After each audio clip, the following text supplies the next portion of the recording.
Sonia Adams. And me, Fanchon Cox. We are so glad to be back and talking to you about Black women plus working in the media, entertainment, and the arts. And welcome to our episode 2 of our series with Time's Up. I'm really still pinching myself. This is actually happening. We are talking with Time's Up on safety, power, and equity in Hollywood. And on today's show, we are focusing on the well-being of women who are not in front of the camera. This has been so important, especially we've had a lot of announcements lately about new databases and all of the grassroots databases that are in existence for hiring crew. So this is so timely. We're going to talk about how are they protected from toxic workplace abuse.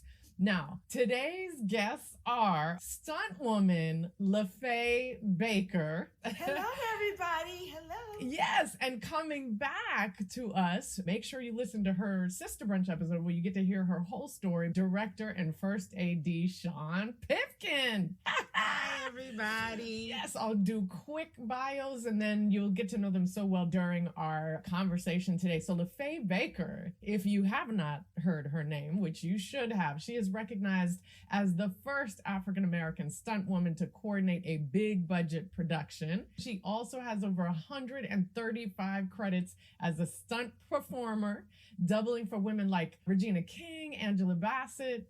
Now, Sean is a first AD and a director. In her 20 years in the industry, she's worked on shows like Grey's Anatomy, Greenleaf, and Raising Dion. And she is also an alternate on the National Committee of the Directors Guild of America. Yes! Faye and Sean, I cannot wait to get into this with you guys today. But what I'd love to just start out with is finding out from you guys a little bit about what you do. So just if you can both give us a quick summary. Pip, we'll start with you. Just tell us what you do. I am a first assistant director and transitioning to episodic and streaming director, but a first AD is on the set, is the director's basically lieutenant, right-hand person, management on the set, one of the safety facilitators of the set. And I like to say safety facilitators because there is this misconception that the first ADs are responsible for safety on set. Because first of all, I like to say that safety is everyone's responsibility. Okay, yes. So I like to just say that. And what we do is that we help facilitate the studio or the production company's safety requirements and safety protocols. We are definitely not the ones responsible for safety on set. We set the schedule for the TV show and the film.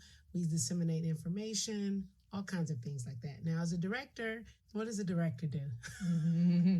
So much. We take the words off the page and create the images and stories that you see on the big and small screens. Yes. What about you, Faye? Tell us what you do. Well, actually, I'm a stunt coordinator by way of a stunt performer. Been in the business for like 28 years. And basically, the stunt coordinator helps execute the director's vision and make sure the actors are safe on the set and that the stunt is performed in a safe manner so the production can go on and we can have a nice action-oriented sequence. We also break down the budget, bring in the right talent, the doubles, do location scouts. We're actually the director's best friend when it comes to the action sequence scenes. And it's very few Black women, one out of two, that are now stunt coordinators. My first show was Sister as a coordinator, and then introducing Dorothy Dandridge was the highlight of the pivot of my career. It was like, oh my God, working with Hallie was really amazing. So, because she wanted all women in key positions, so it was really a great experience, and I really appreciate her for that. And especially now, things are really changing for women. Yes.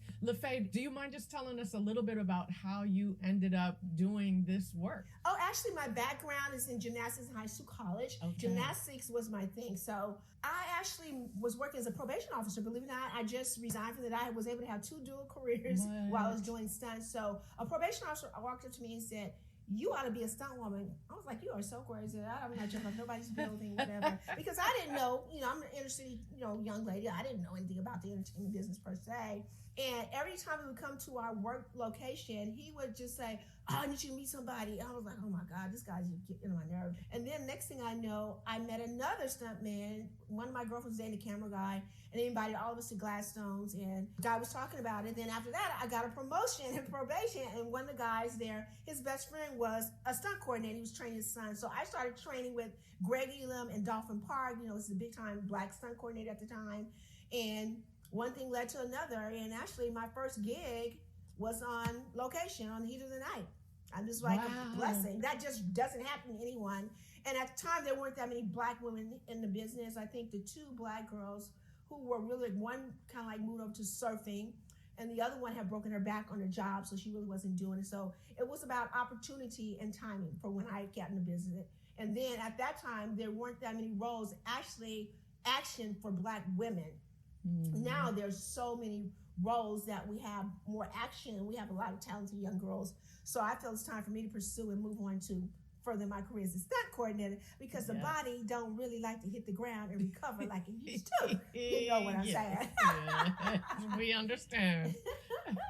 I love that. I just want to put it out there, especially for young women, younger girls who might be listening to the podcast. That thing that you're interested in could lead you into a career in the entertainment industry. There are lots of different ways to enter and then rise up all the way into coordinating, being the person who's actually making sure the other stunt performers are safe on set. Hey, Sister Brunch family, please don't forget to visit the timesupfoundation.org website. You can find out all about their work and how to follow them on social. You can also follow us on Instagram at Sister Brunch Podcast. And we're on Twitter too at Sister Brunch, and on Facebook, facebook.com/Sister Brunch Podcast. Oh, and also please don't forget to subscribe and rate and review our show wherever you listen to your podcast. Then do it now. Do it as soon as you finish listening to this episode. Why not? Faye, do you want to talk a little bit about your role in physical safety and also emotional safety on the set with those around you, those you're responsible with, especially as a coordinator? Well, actually, as a coordinator, you want to make sure that your double or the person that's working feels really comfortable with exactly what they're doing. And training it by far is the most important thing whenever you're doing stunts, and being athletically inclined and agile. And also making sure that your actor's safe. A lot of times when you come on, we have to mimic the actress, and I want to make sure that I bring in somebody that looks or resembles close enough to the body type. Now, we can get away with the hair and the face because of wigs and all, because we're shooting from behind, but it's really important that I bring in the right person to look like the actress, and they can actually execute the stunt as well, and then make everyone look really good, because it's our responsibility to make sure the actress always looks the best in whatever scene. When I got in the business, like, don't talk to the actor, don't talk to the producer, don't do this. Just watch and emulate the individual. So as a coordinator, I try to come in and pick the best person I feel that has the best skill that can pull off actually the stunt that the director actually wants. How do you take care of actors that have to do the stunt? Right now, I just recently finished working on Family Reunion, and basically they wanted most of the actors to do their own thing. So I bring in my pads and everything. There's certain ways that you can shoot certain things to make it look as if the actor is actually doing everything, but usually bring in a stunt double. The most difficult thing is you're going to definitely have a stunt double come in, because you don't want to have a situation they have to shut down production where the actress gets hurt and everybody has to go home. Are there things that you do to help, like, the actor feel safe physically and emotionally stepping into those kind of things? Well, you always want to contact their manager, whoever, find out how they feel about actually doing the stunt. Sometimes they feel comfortable and sometimes they don't. And if you feel comfortable, let me know, but I have pads available for you. But if you don't feel comfortable, we have someone here who can actually help you and assist you. And a lot of times, even if the actor's doing their own stunt, you have that stunt double there to make sure, to have her eye, to make sure she's doing everything right. And sometimes everyone can't see everything. So it's responsible the stunt coordinator, make sure there's a stunt double there to make sure that the actor's safe. Most times, African Americans come into double. That means that you're gonna double the actress. But there's something called nondescript. Nondescript means that you're running from a building. Anybody can be that particular gender, ethnicity, or whatever.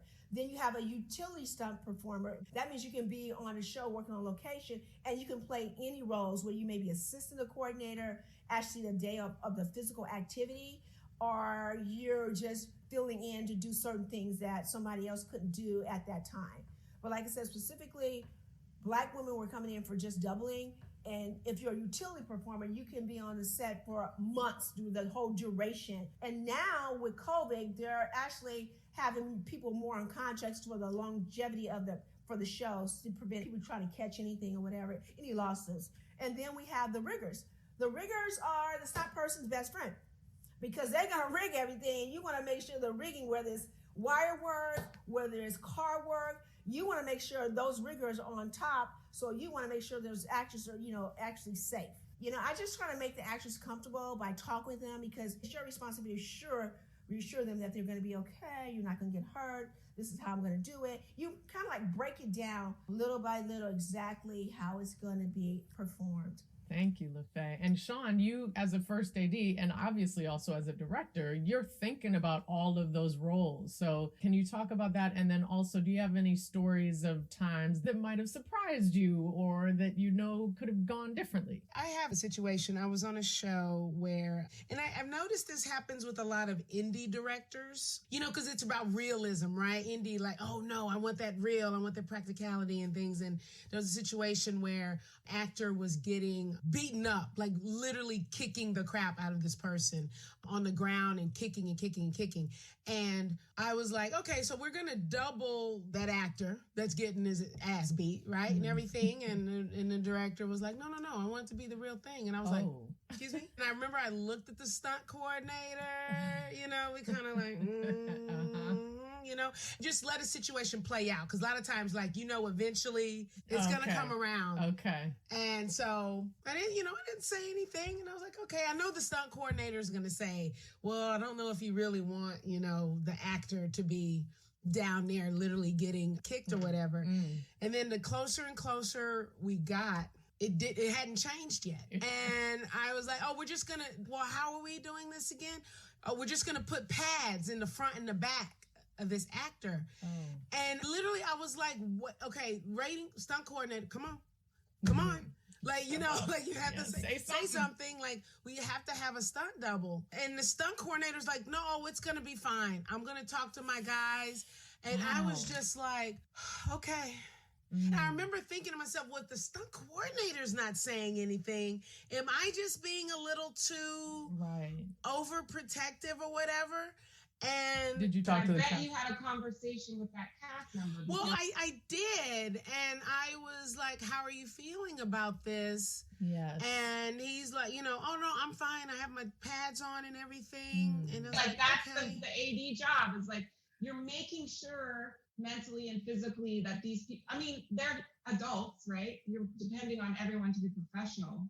Right. But they're in a stressful situation. They need to know that they're going to be safe and comfortable. And that's what you two do. And I can imagine that if you see a Black woman that's the stunt coordinator, you might have felt a little more comfortable, right? Like LaFaye to go up and say, could we talk? And let me just reiterate on a couple of things. What happens is the coordinator, if they're new, they want to make sure that they stay in grace with the producer or the UPM or whatever. But with me, I'm going to have to let them know, because if someone gets hurt, that means my name is going to be out there. Yes. It's on me. And then being a Black female, it's even harder because they kind of put the pedal down if you make a mistake. So I want to make sure I'm the aggressive one. I want you guys to know. I'm going to speak up, and I got to have the best people to do whatever I need, because my name is on the line. And if the director's uncomfortable with it, I have to tell the producers it's not cool. This is Sista Brunch with Fanchon Cox and Anya Adams. Stay tuned for more of our conversation with Faye Baker and Sean Pipkin.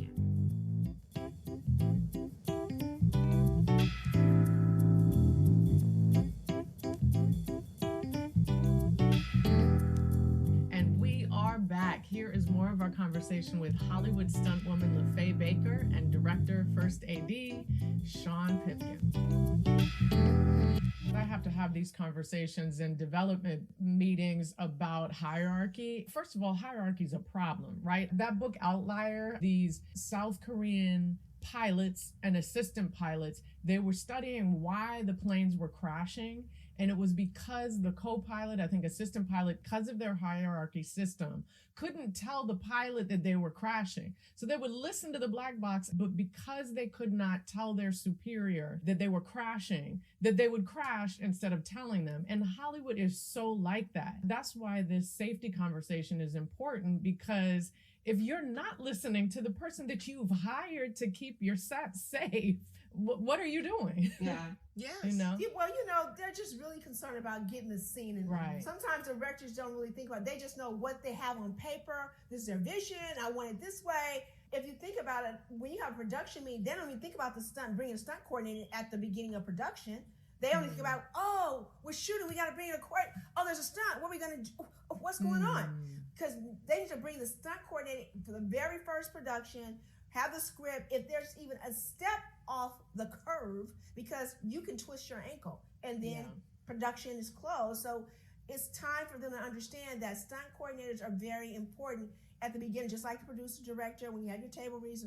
Those people need to be there at all times, because they can look at the script and see where there's an action, where the possibility of something could arise. So that's why it's very important to bring them in at an early stage in the production or the development stages.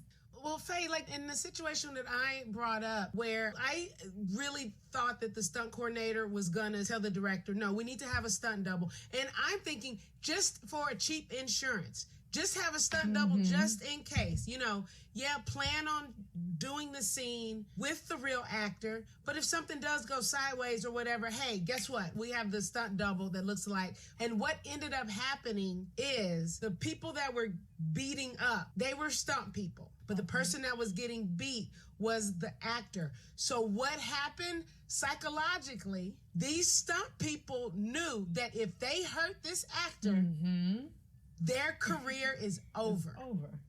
So what happened? You could tell that they were pulling their kicks. You could tell that they were not punching. And it was like, we got to go again. I'm not seeing it. And then I was like, I know why this is happening. Right. These men do not want to ruin their career saying that they've broken actors' ribs. And if it was a stunt double, they would kick the shit out of another stunt person, because that's just a job. LaFay, you tell me, because if it was another stunt person, they know that they can go wild. They'll know how to protect themselves. I don't know. What do you... Well, no, we still exercise safety too. We don't want the stunt people to get injured, because that's a cost us also. But we also want to make sure that the actor is comfortable at all times. So it's just important that a coordinator steps in and makes sure that they have the right person. I would always have a double on the side just in case. But you never want to get your actors into a fight scene anyways, because what if something just happens, he gets punched in the nose? You don't ever want to do that. You always want to have a fight scene choreographed off the scene. Regardless of what the director wants, you definitely have to stand up for it and say, this is how it has to be done, because we got to carry on this show. It's just a way of saying or articulating to the director and the production, pulling somebody to the side, hey, this is the deal. I'm not feeling comfortable. I know we have the stunt doubles, because if a stunt person gets hurt, they can easily replace that stunt double with another person. So it's best to have a stunt double versus having the actor get hurt, because you can replace them, production doesn't get shut down. You guys both, your jobs touch on emotional safety. We've been talking about physical safety, but emotional safety, especially for women in the workspace, it keeps coming to my mind. Like when I started in this industry, I was a trainee, and I remember being on a stripper set, and all the girls had like little pieces of tape over the vagina. There was no coordinator there. Intimacy to coordinator. Sure they were fine or whatever. It was just like this free for all. And then as I've moved through this time, like the introduction of the intimacy coordinator, and also like really taking time to make sure people feel safe doing what they're doing on the set. So I'm wondering if you guys have seen or feel that with yourselves now in the industry, how emotional safety has changed since you started, or? Well, we all know that the casting couch exists, okay? Sometimes women are really fearful of not being who they are, because they want to do whatever the coordinator, whoever they're dealing with, whatever, to make some situations happen. And, I've been in a situation when I first got into business where now I would have a good case, because people will try to blackball you if you do not actually play the game. I didn't play the game, because when I got in the business, I already had my SAG card and I had another job. So I didn't really have to play the game. And I don't fault anybody. You know, you have to get in where you fit in. And I just had to do what was best for me. And that worked. And with that, you know, you're going to have naysayers and you're not doing what other people are doing. But you have to stand firm because sometimes you become vulnerable and you may give in. With me, that didn't happen. I'm from the inner city, so Los Angeles, and being around entertainment and the celebrities, it wasn't like I was fascinated and I just had to do something. I kind of like got bit by the bug at an early age and knew about entertainment somewhat, but I didn't know about stunts. I just knew maybe I could do something. I don't know, whatever, something. So I kind of like knew the business a little bit and I just kind of like did it my way. So with the advent of more female coordinators, has emotional safety for female stunt performers increased? Because you're talking about there was a little bit of power tripping happening with these male stunt coordinators. I think it's changed a lot because of the Harvey Weinstein and Bill Cosby. A lot of stuff is about more awareness too. And Time's Up is bringing a lot of awareness. But I think female stunt coordinators, we're going to actually bring a diverse group of people in. We're not going to just think about our friends. Plus, we have a different feel. I think we can look at things in a different perspective overall on the set and kind of like maneuver. We have a certain type of tactic that how we maneuver women as a whole, how we relate with certain things. And sometimes people like to have a female on the set. Things are really changing and now they have to accept us, you know, because everybody's asking for diversity and women. Black women are the thing now. And look, I'm really happy with where I am now and all the lists that they have. You know, even the Ray Crew list, I'm really happy to be a part of that, you know. All the things that are happening for Black women. All that. So many, yeah, so that's cool.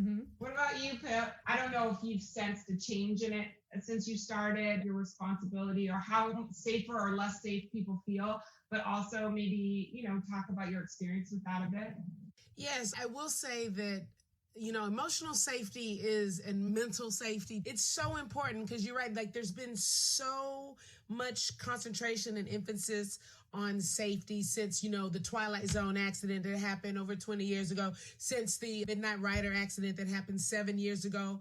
Obviously, I was not on the film set, and there obviously has been a lot of criminal court cases and everything about it. So I will say allegedly a lot of things happened because they're still ongoing things, but apparently there was a movie called Midnight Rider, and it's based on, I think is the Allman Brothers, or one of the Allman Brothers, filming in Georgia. There's a lot of conflicting stories here. So all I will say is that they were on a train track, and it was one of the, is it called trestle? It's a bridge. There was a little river underneath, and there was a wrought iron bed that was actually on the train track. You know, and again, these are just reports, news stories I've heard. Apparently a train came through. There was crew on the track with On the track.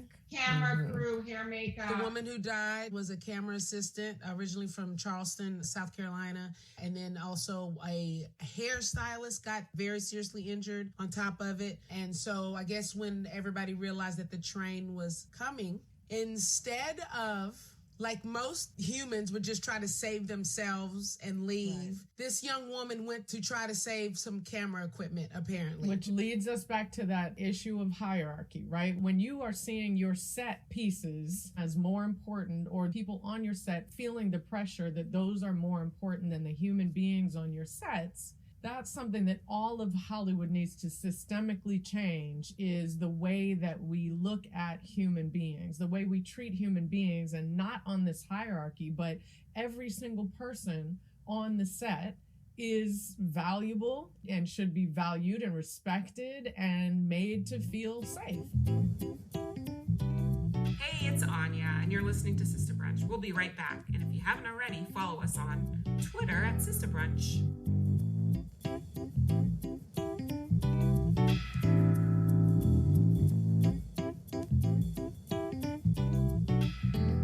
Welcome back to Sista Brunch. I'm Fanshin. Let's get back into this conversation with Faye Baker and Sean Pipkin. If someone is on a set and they are feeling unsafe, what do you both recommend that they do? Well, I personally would say if there's someone, I would go to either first AD, assistant director, someone in assistant director department, or go to a unit production manager or a producer. Mm-hmm. Those are the people that I would physically go to. But every film company, every shoot has a safety hotline where you can also anonymously call in. Mm-hmm. Every studio has it, or they should, majority of them do, where you can call in if you do see something. If you don't want to say anything in person, which I do get, like some people don't want to be the whistleblower, like, oh, I don't want to be the one. I don't want people to think that I'm being a crybaby or a tattletale or whatever. So you have that safety hotline. So either one, and this goes to like physical safety, this goes to harassment, sexual harassment, all of that, because all of that is ultimately the same. You know what I mean? Right. Like I know that accident that happened on Midnight Rider was very traumatic, and it really did wake a lot of people up. Mm-hmm. And it really shook the table, and everyone's like, we have to get this under control. But there is also that emotional component as well, you know, when someone does feel comfortable, because sometimes film sets are like high school. Like you have your bullies, yes. You know what I mean? You have your cliques, you know, right. And people don't think that like, oh, that doesn't mean anything. We're all adults here, but there are really people affected by that stuff. Like and people, you know, sexual harassment. Yeah, that's one thing, but there is also regular harassment that happens a lot of times. You guys know what I'm talking about, like bullying. Absolutely. You know what I mean? Bullying, right. That affects people's psyche, that affects people's work. And that is something that really has to be addressed. You hear all these stories about how there are these ADs or directors who pick fights with departments or department heads just to do it, just to like set an example. And it's like, why would you do that? Right. You know what I mean? Like, because you want to show people that you're the big man on campus. Mm-hmm. Hey, isn't the DGA working on having a racism hotline? There is a DGA racism hotline. Myra Ocampo is now the new head of diversity at the Guild. It's basically her office line. We'll have that phone number up on our website. So if you go to the link for this episode, we'll make sure the number's there. And we have to mention Time's Up work in this too, right? The Time's Up, especially with their legal defense fund, you have support now in ways that you never have. So in all these cases, there are places to go. And Faye, I know you wanted to say also just where can someone go if they're not feeling safe, especially a stunt person, a stunt performer? Well, of course, SAG-AFTRA does have a hotline for any that's, you know, for any type of sexual harassment. You can call in anonymously and, you know, talk about it or whatever. And they'll actually investigate and get somebody out there, you know, find out what's going on. That's what they've been doing. They also have now a task force to monitor and make sure that Black people are actually getting their roles, you know, because they're taking money away from Black people when you have another person come in and double somebody else, because we need to get paid and we need to pay our bills and we need to make that insurance. So that's pretty much what's really important as well. Well, Faye, I'm thinking about you so much and what you've done over the years and how much looking at the opportunities for stunt performers makes the systemic racism so clear. Because for a stunt performer, because you have to look like the actor and because there are not enough roles for Black actors, then there are not enough jobs for stunt performers, right? Because they've limited us in terms of representing us as a people. And so in that case, I'm assuming, did folks do blackface like for stunt performers in order to give a job to a white stunt performer? Black hands, they do that?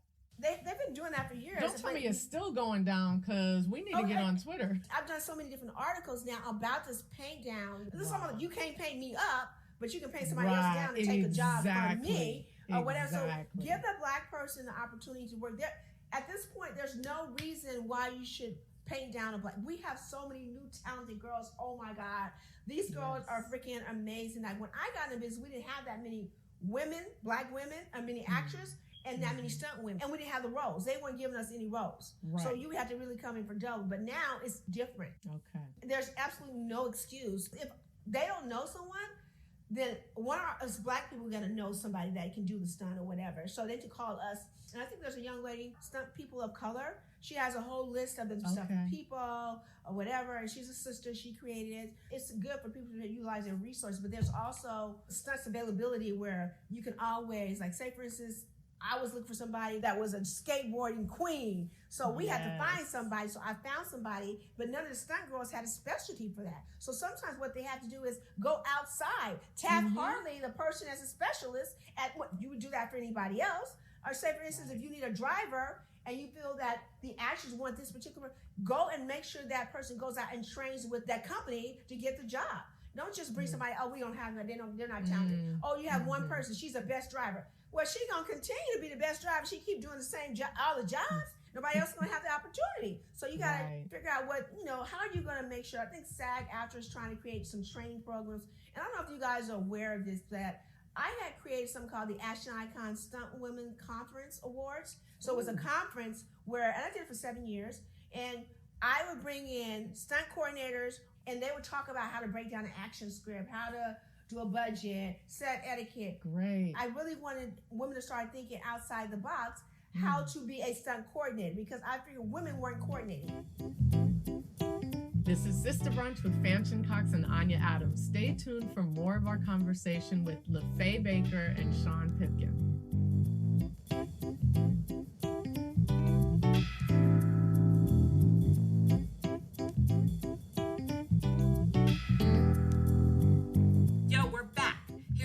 Conversation with Hollywood stuntwoman Faye Baker and director, First AD, Sean Pipkin.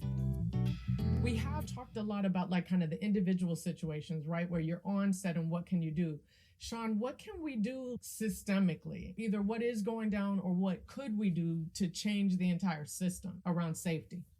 Yeah, that is a lot, because there is, even though it's against the law and the rules, there is a lot of retaliation. What I think is that it doesn't always have to happen to you. You know right from wrong. If you see somebody else being harassed, sexually harassed, or somebody else may be in danger for safety, we are each other's keeper. We are a brother's keeper. Yes. And I think we really need to be more cognizant of that. Like, we have to take care of each other.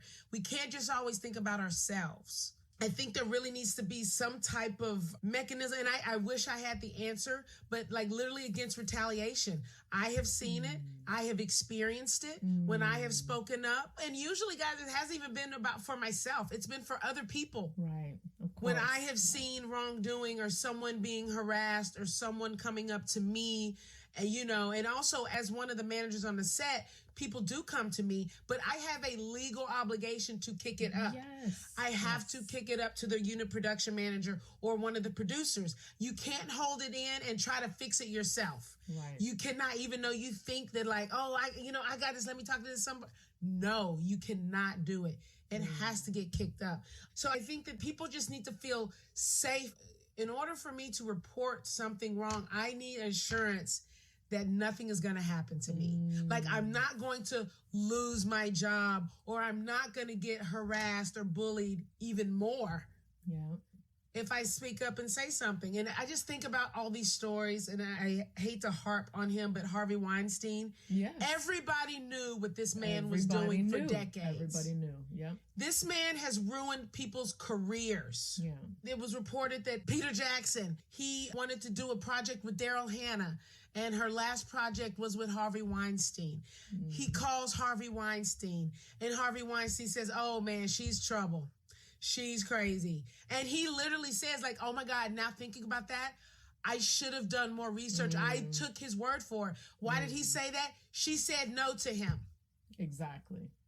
That happens to so many people in our industry. They stick up for themselves, and their careers get ruined for just having integrity or trying to stay safe. Yeah. And it's really, really wrong. And you see, like, there's people that put up with so much to get their career at a certain place. They put up with so much. That's what has to change. People need choices and options. And that to me is a privilege. There are so many people that do not have the privilege to have choices or options. Right. Because listen, if you know that you can get another job next week, or if you know, guess what? I can leave this job and my mortgage and rent is going to be paid for the next 3 months. I will leave that situation. So many people do not have options and choices, and they are stuck in these very toxic and dangerous situations. We need more options. And again, people of color don't usually have many options. So therefore, they have to take that abuse, or they feel they have to take that abuse. Because in my opinion, you don't have to take any abuse, but they feel that they have because they don't have options and choices. So it is really a systemic thing, and there's a lot of work we all have to do.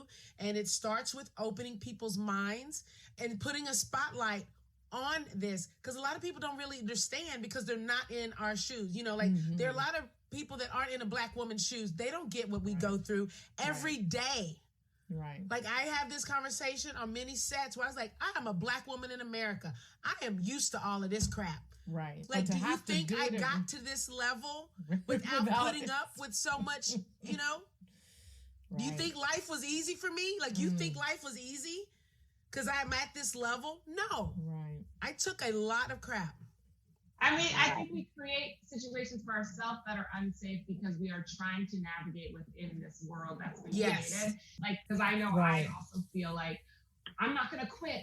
I'm not going to be a fucking quitter. I'm going to stay here. And I feel like that fight to get to where you are, and then to see that people take care of themselves in other ethnic spaces. They take care of themselves differently than we do because we're constantly fighting to get to the place that we want to be. I'll just say quickly, this is why I loved our interview with Monifa. She comes out of the organizing world, out of the grassroots world. And crew, especially below the line, these are grassroots folks, always, right? So these are the folks who are always threatened in terms of having to keep the job just to be able to survive. And so systemically for me, I'm always looking at how do we strengthen the grassroots? So when we see A-listers doing anything, and that goes for the inclusion rider, and I'm proud of it, but it relied initially on the A-listers. We're really trying to expand it to say, no, this isn't just for A-listers. This is for the gaffer's assistant. This is for the PA on set that can say, this is important to me. And so I think it is really us unifying those of us in those positions and those of us in the privileged positions, really unifying with those that don't have those voices to say, we're going to speak up for you on set. That's certainly what Time's Up is doing. And they didn't pay us to say that. By the way, we ain't getting paid for this podcast. So we just saying we appreciate we have these support systems now. We need to focus on the grassroots folks. Like that is where that effort lies. And not to mention, I'm sorry, I'm sure you all have noticed this too. The integrity always seems to be so much stronger in the grassroots. Absolutely. Absolutely. Facts. Fashion, like integrity. It's everything. And there are many people who their integrity is not that strong. Yeah. And therefore you see they have allow, tended they to enable. be those who are in the positions of power in Hollywood. That was attractive. That was charismatic in the best of ways. Even politically, we have people like AOC that's changing that within the government, and we can change that within Hollywood, right? We can look at the folks who are doing that and support them and be that, be unified with them.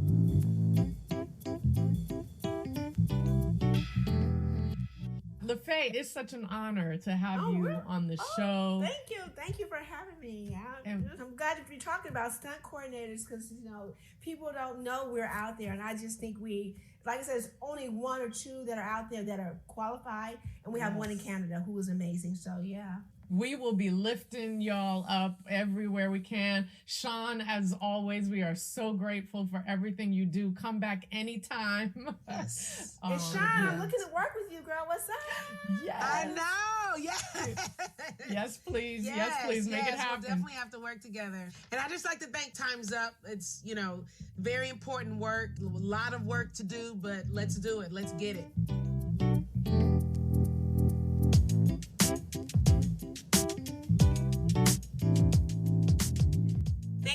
Much for listening to Sister Brunch with me, Anya Adams, and Fanja Cox. That was our conversation with LaFaye Baker and Sean Pipkin. Visit sistabrunch.com to find out more about them and their projects. This episode was created in partnership with the Time's Up Foundation. Our show producer is Brittany Turner. Our executive producers, Cristobal and Sia Boade. We acknowledge that the land we record our podcast on is the original land of the Tongva people, for those of us in Los Angeles, and the Anishinaabe, Haudenosaunee, Chippewa, Wendat, Inuit, and Métis, for those of us residing in Toronto with Anya. Can't wait to see you next time. Take care.